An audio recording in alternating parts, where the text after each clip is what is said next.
Hello everyone, এইটো juice হৈছে আগন্তুক আহিবলগীয়া আমাৰ ব্ৰাইট বিলাকৰ বাবে for clear and glowing skin.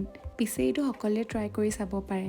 Use কৰাৰ এমাহ 15 দিন পিছতে আপুনি ৰিজাল্ট নিজে দেখিবলৈ পাই যাব। তাৰ কাৰণে কি লাগিব চাওঁ আহকচোন। এইফালে লৈছোঁ অলপমান তিয়ঁহ, অলপমান বিটৰুট, এয়া অকণমান আদা আৰু গুচাই লৈছোঁ অকণমান ডালিমৰ গুটি। 1 চামুচ বা 2 চামুচ আপোনালোকে মৌজোলো ল'ব পাৰে, এইটো মেণ্ডেটৰী নহয়।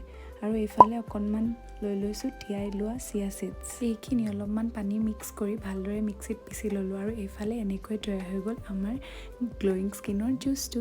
মই ইয়াত অলপমান চিয়া চিডছো মিক্স কৰি লৈছোঁ। এই জুচটো আপোনালোকে মৰ্ণিং খোৱাৰ 15 দিন 1 মাহ পিছতে ৰিজাল্ট পাই যাব। যদি কোনোবাই মৰ্ণিং নাখায় দেন দিনৰ যিকোনো সময়তে খাব পাৰে। আজিলৈ ইমানেই, লগ পাম মোৰ অন্য এটা ভিডিঅ'ত। সকলোৱে খাওক, স্পেচিয়েলি আপকামিং ব্ৰাইডসকলে, আৰু পাওক এটা ধুনীয়া আৰু glowing skin. Stay beautiful, take care all of U.